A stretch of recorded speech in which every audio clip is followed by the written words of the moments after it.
Inaprubahan ng Sandigan Bayan ang pagbiyahe ni Pampanga Representative Gloria Macapagal Arroyo patungo sa bansang Germany, France at Hong Kong.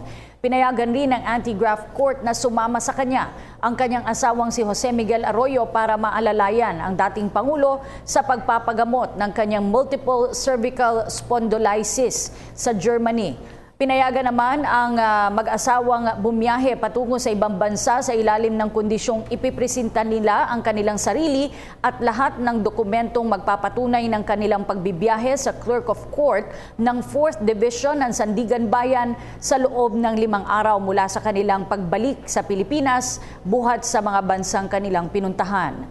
Samantala, nakatakdang bumisita ang mag-asawang Arroyo sa mga miyembro ng Filipino community sa kanilang bakasyon sa Paris at Hong Kong.